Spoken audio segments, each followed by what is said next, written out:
nunca coincidíramos en un debate destos. Quizá pola distancia xeográfica, Sí, pode ser. non digo ideolóxica, senón a Se xeográfica. cadra un pouco tamén a ideolóxica.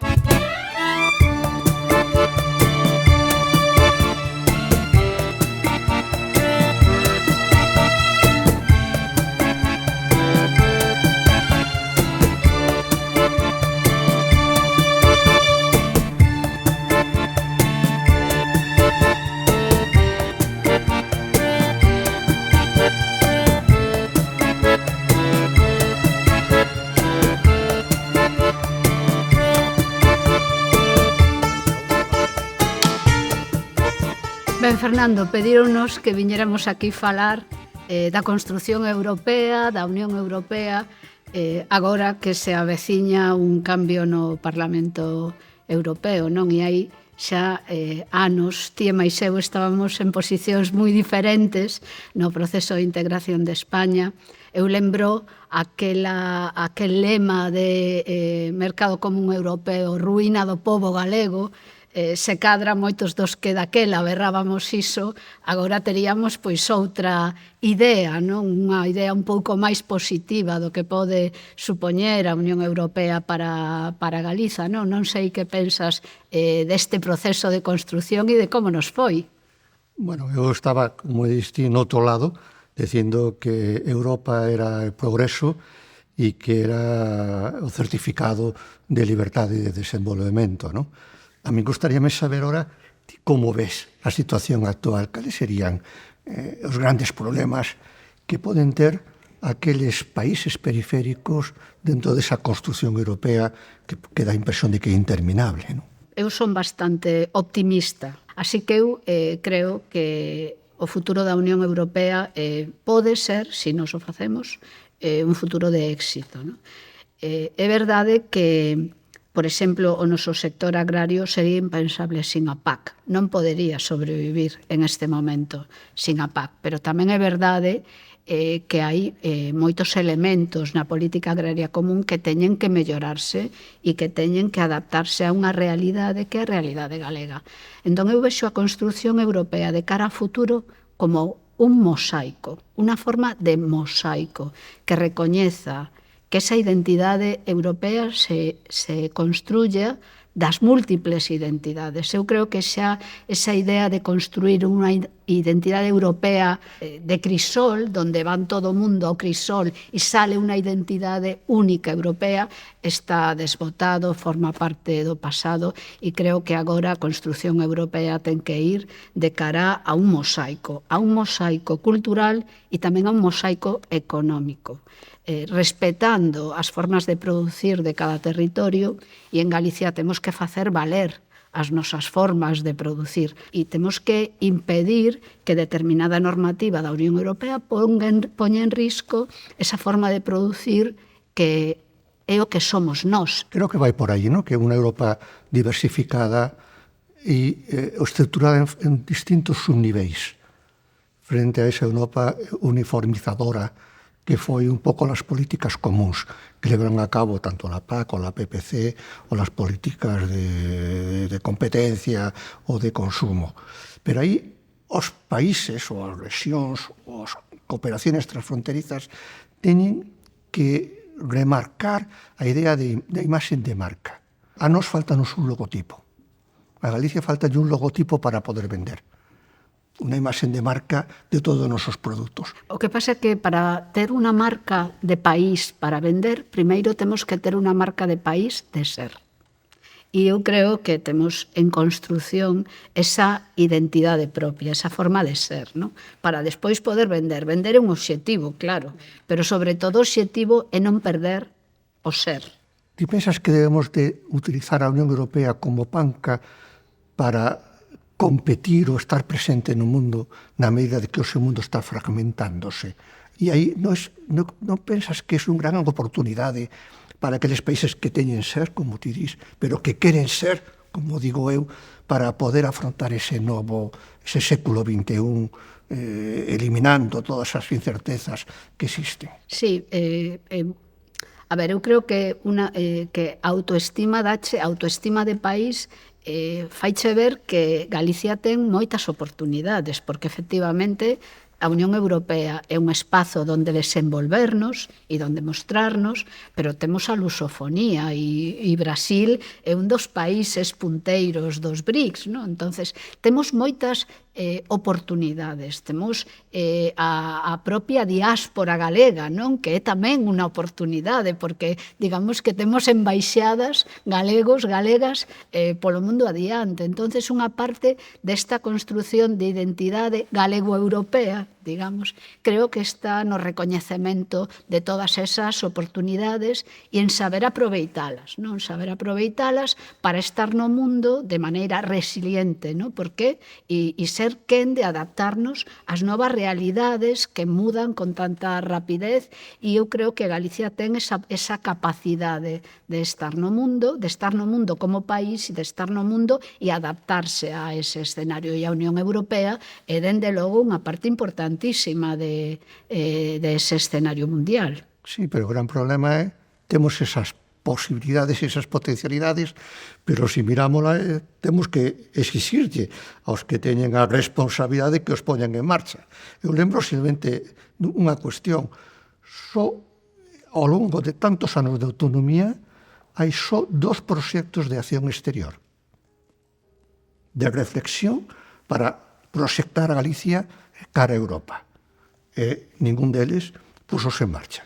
Si están redactados, entón, aí é onde nos falta un pouco el compromiso, que ás veces exixiría ao goberno autonómico un maior compromiso de volcarse internacionalmente para defender os nosos produtos.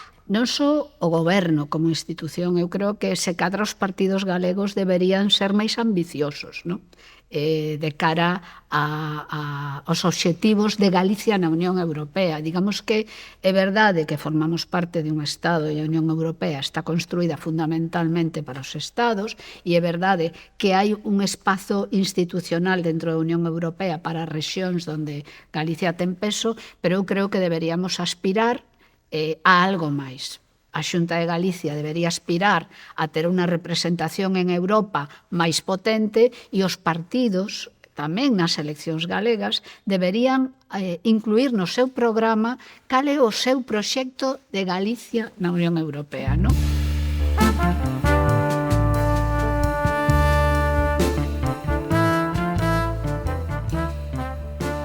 Eu lembro moito que pasou no ano 2008 coa crisis financiera e que foi a actitude da Unión Europea, e en aquel caso foi negativa. Bueno, creo que foi unha época terrible da Unión Europea, non? Os homes de negros, ou aquela a intervención dos Estados, o que pasou en Grecia, o que pasou en Portugal, non? Foi bastante demoledor, depresivo, e, bueno, para a moita xente fíxolle perder, non? A confianza en que a Unión Europea era un espacio que tiña algo de social. Eu creo que foi a falta de alma, non? Eso, como se avalía eso? Como se avalía que aos dirixentes non lles importe o sufrimento da xente? Porque o sufrimento da xente era moi visible. Ou compramos as teorías desas del liberalismo atroz. As institucións teñen que evitar o sufrimento da xente. Teñen que evitar o sufrimento da xente. Se as institucións perden a alma, están condenadas. Eu creo que a Unión Europea aprendeu, e, de feito, eu creo que a resposta que se deu á crise da COVID foi completamente diferente. Claro. Os fondos Next Generation foi unas políticas socialdemócratas expansivas, non? De axudar a xente, ademais. Foi recobrar a confianza en que a Unión Europea sí que podía ser esa institución que puxera por diante de todo a xente, por diante da economía, non? Ahora estamos en un novo momento, ¿no?, de Europa, de tratar de acelerar, de progresar e de impulsar con novas iniciativas. Sí, eu creo que unha política expansiva con orzamentos, con investimentos fortes, non sempre conleva o reforzamento dos servicios públicos, non? Porque o exemplo dos Next Generation moitas veces son fondos públicos, pero que están destinados a soster empresas privadas, non servicios públicos, non? O sea que non é simplemente que sexa expansivo orzamento, é tamén a que o dedicas, non? E eu aquí son máis crítica coas políticas da Unión Europea. Pero hai dous procesos de transformación que son necesarios, non? El enerxético e el digital. E aí, como non insuflemos axudas, subvencións, incentivos, difícilmente, é dicir, haberá un proceso de transformación porque quedaría máis exclusivamente de un poder oligopólico de determinadas multinacionais. E o que se trata é non depender tanto delas, non? Sí, o que pasa é que se ese investimento para o cambio enerxético se fai financiando o investimento en eólicas de empresas privadas que non teñan en conta nin o entorno ambiental, nin teñan en conta, é dicir, se convirtan en industrias de enclave e non teñan en conta revertir os seus beneficios no territorio onde se instalan, pois estamos facendo, con perdón, un pan con unas hostias, non? Efectivamente, estamos dedicando diñeiro público e efectivamente se están instalando parques eólicos e efectivamente estamos descarbonizando, pero non temos en conta a realidade social onde se instalan. Europa non pode determinar se este territorio é el idóneo, exclusivamente vai a ser para esa actividade. Somos nós, na proximidade do cidadán, o que ten que decir como é esa armoniosidade para poder levar a cabo ese proceso, non? E eu, en esa línea de armoniosidade, creo que tamén os fondos Next Generation, por exemplo, adoecen de un problema que é a dificultade que ten de que eso en un espacio, en un territorio donde fundamentalmente hai pymes e micropymes, non? Que esos fondos se distribúan de maneira equitativa, armoniosa, entre as grandes empresas e as pequenas. Eu penso que os Next Generation, os fondos, están mal explicados. Porque, sendo tan importante a cantidad de fondos, de cartos, debían de ter unha explicación práctica. Porque o objetivo é, como ti dis, non dar subvencións directamente a un sector ou a unha empresa, sino provocar o conxunto de interrelacións entre elas. Pero iso non lo explican. E logo queda a segunda. Cuáles son as convocatorias? E queda unha terceira, como se toman as decisións. E esta falta de explicación é o que ás veces está provocando as tensións, as críticas e as obxeccións á implementación dos fondos Next Generation. Cando empezou este proceso, a Xunta, cando se lle facía esta crítica, non, de que solamente as grandes empresas van ter a capacidade de xenerar proxectos que capten esos fondos, a Xunta decía, non, si poden xuntarse empresas pequenas e facelo. Digo, amigo, pero que non tes capacidade. Eso tes que facelo ti. Claro. Ti, Xunta de Galicia, es quen ten que xuntar empresas pequenas que non teñen capacidade propia e facer consorcios ou buscar fórmulas de encaixe desas empresas e xenerar un proxecto, pero quen ten que liderar ese proxecto tería que ser a Xunta de Galicia, non? Claro, que necesita o país? Que necesitamos? Necesitamos un sector lácteo organizado? Pois vamos a por elo, non? E vamos a presentar. Necesitamos agricultura ecolóxica financiada? Pois vamos a por elo, vamos a ver que empresas, non? Eu vexo, estou de acordo contigo, unha total falta de iniciativa. É verdade que tamén vexo falta de iniciativa por parte do Estado, pero eu a quen lle reclamo é ao goberno galego, non? Que é quen ten que mirar por este territorio. Porque eso serviría para acentuar a resiliencia, a capacidade de resposta. Eu, desde o punto de vista económico, estou mirando que esas rexións menos desenvolvidas, as que están por baixo do PIB per cápita medio europeo, tiveron un proceso de converxencia, como nós, como Galicia, un proceso de converxencia. Pero chegado un momento, se estancou. E claro, esos fondos, para, ao meu xuicio, é el inductor para que esa capacidade de resiliencia, esa capacidade que temos de recuperar os efectos negativos de un factor exóxeno, neste caso na crisis, podíanos levar a cabo, continuar ese proceso de aproximamiento ou de converxencia europea. E eu temo temo moito que esta oportunidade seña unha oportunidade perdida, non? Porque a economía ten moitos ciclos, Europa atravesa moitos ciclos, e este é un ciclo expansivo, con moitos fondos de axuda, e é o momento de aproveitarlos.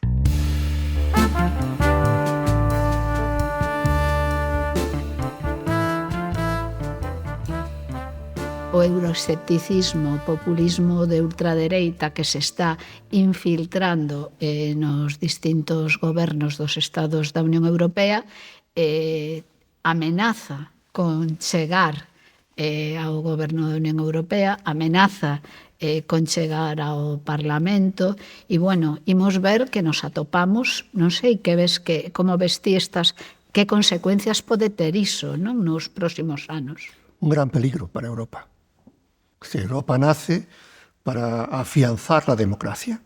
Claro, ahora hai líderes políticos, presidentes de goberno que están en Europa que son xenófobos, que non permiten a igualdade das persoas por razón de a súa raza, de a súa procedencia, de seu xénero, etc. A mí non me gustaría que se votara unha persona que admite ter como compañeiros de goberno a persoas que están en contra destes principios elementales, non?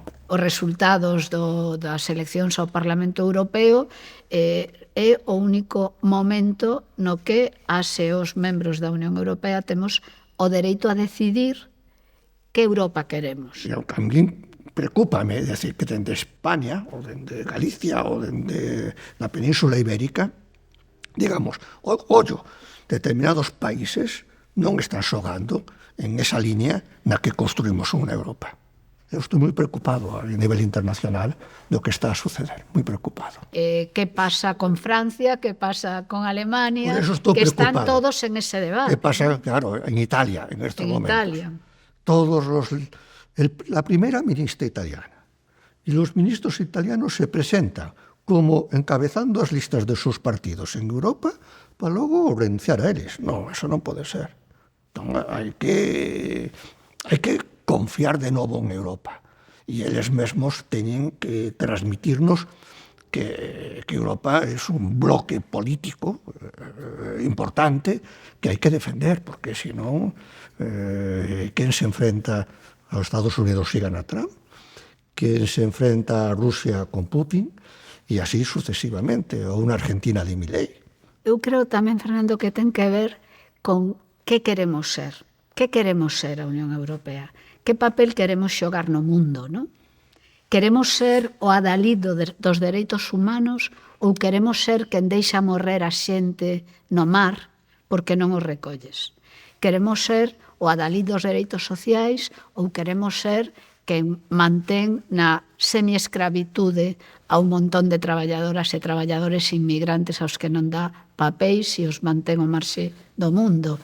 Queremos ser os adalides dos servicios públicos ou queremos que os procesos de privatización acaben excluindo, non, a unha gran parte da poboación deses servicios que deberían ser universais. Eu creo que eso tamén nos estamos a xogar cada vez que hai eleccións ao Parlamento Europeo de maneira moito máis clara, non?